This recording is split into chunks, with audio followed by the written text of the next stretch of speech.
अस्सलाम वालेकुम। एक बहन कहती है कि मेरी एक सहेली थी। उसके दो छोटे छोटे बच्चे थे।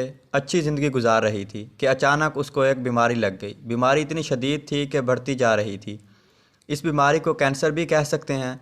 यहाँ तक कि उसके सर के बाल वगैरह भी उतरने लगे। वो बहुत ज़्यादा कमज़ोर हो चुकी थी।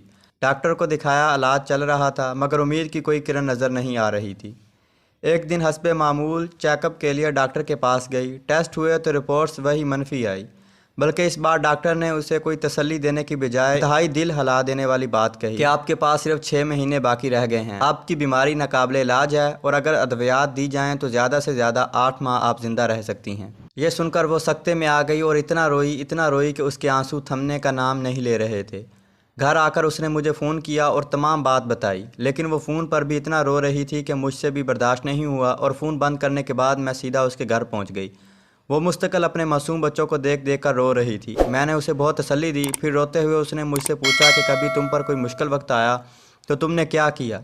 मैंने उसे फ़ौरन कहा कि तुम दुरूद शरीफ पढ़ो। उसने मेरी बात सुनी, मगर वो चाहती थी कि फ़ौरन से कोई मौजज़ा हो जाए और मैं बिल्कुल ठीक हो जाऊँ। मैं उससे यही कहती रही कि तुम दुरूद शरीफ भेजो नबी पाक सल्लल्लाहु अलैहि वसल्लम पर, देखना तुम बिल्कुल ठीक हो जाओगी। उसने मेरी बात पर अमल करना शुरू कर दिया और रोज़ जितना हो सकता दुरूद शरीफ भेजती सरवर कौनैन ख़ातमुल नबीयीन हज़रत मोहम्मद सल्लल्लाहु अलैहि वसल्लम पर। कुछ दिनों बाद उसको अपने अंदर कुछ बेहतरी महसूस होने लगी। वो समझी कि दवाओं की वजह से मेरी तबीयत ठीक हो रही है। 3 माह बाद वो डॉक्टर के पास चेकअप करवाने के लिए गई। उसने जाने से पहले फिर मुझे फ़ोन किया और वह बहुत ज़्यादा घबराई हुई थी कि पता नहीं अब क्या रिपोर्ट्स में आएगा। मैंने उसे फिर तसल्ली दी कि तुम नबी पाक सल्लल्लाहु अलैहि वसल्लम पर दरूद भेजती हो, देखना दरूद पाक की बरकतों से सब बेहतर होगा इंशाअल्लाह। फिर उसके टेस्ट हुए और डॉक्टर ने उसे एडमिट कर लिया और कहा कि रिपोर्ट्स 10 घंटे के बाद आएंगी। 10 घंटे के बाद रिपोर्ट्स आईं तो मज़ीद उसे 3 घंटे इंतज़ार के लिए कहा गया। इसी असना में वहाँ से लैब टेस्ट वालों का गुजर हुआ तो उन्होंने इसको देखा और एकदम रुक कर उसका नाम पूछा और फिर इसके शोहर का नाम पूछा तो उसने इस बात में सर हिला दिया। फिर वो हैरत से आपस में सरगोशी में कुछ कहने लगे, ये रिपोर्ट्स तो इन्हीं की हैं, और इससे कहा कि आप मेरे साथ अंदर डॉक्टर के पास आएँ।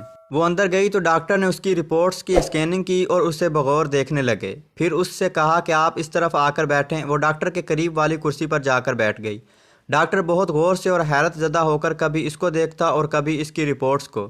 फिर डॉक्टर ने पूछा कि आप कहीं और से भी इलाज करवा रही हैं? उसने कहा नहीं, यहाँ से इलाज हो रहा है और बस इस्लामाबाद में एक जगह दिखाया था तो उन्होंने आपके पास भेज दिया। फिर डॉक्टर ने कहा कि अच्छा कहीं से इंजेक्शन लगवा रही हैं?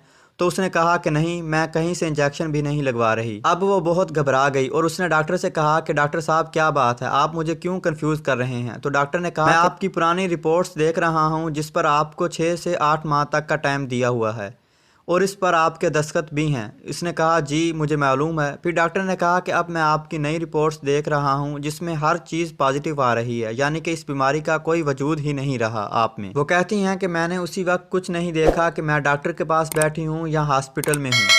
मैं उसी वक्त कुर्सी से उठी और वहीं ज़मीन पर सजदे में गिर गई और इतना रोई कि जब रो कर मेरे आंसू थम गए तो मुझे तसल्ली देकर सबने उठाया। फिर मैंने डॉक्टर को बताया कि डॉक्टर साहब मुझे मेरी दोस्त ने कहा था कि तुम दुरूद शरीफ पढ़ो, तो मैं रात को सोने से पहले 300 बार नबी पाक सल्लल्लाहु अलैहि वसल्लम पर दुरूद भेज कर सोती थी और ये सब दुरूद पाक की बरकतों से मुझे इस जानलेवा बीमारी से शिफा मिली है। अब वो अल्हम्दुलिल्लाह मुकम्मल सेहतयाब है, उसे कोई तकलीफ नहीं है, घर के काम भी बाकायदगी से करती है और बच्चों को भी संभाल रही है जैसे उसे कोई बीमारी थी ही नहीं। तो आइए आज हम सब भी कसरत से दुरूद इब्राहिमी और दुरूद शरीफ रोज़ाना पढ़कर अपने नबी सरवर कौनैन ख़ातमुल नबीयीन हज़रत मोहम्मद सल्लल्लाहु अलैहि वसल्लम पर भेजें और अपनी हर दुनियावी परेशानी को दूर होता देखें और आखिरत में कामयाबी और नबी पाक सल्लल्लाहु अलैहि वसल्लम की शफाअत हासिल करें। आमीन। तो दोस्तों ये थी हमारी आज की वीडियो। उम्मीद करता हूँ आपको हमारी वीडियो पसंद आई होगी। जाने से पहले इस वीडियो को लाइक कीजिए और शेयर करना मत भूलिए और कमेंट कर बताइए आपको हमारी वीडियो कैसी लगी। और अभी तक आपने इस चैनल को सब्सक्राइब नहीं किया तो इसे सब्सक्राइब कर लीजिए और बेल आइकन दबाकर ऑल नोटिफिकेशन ऑन कर लीजिए।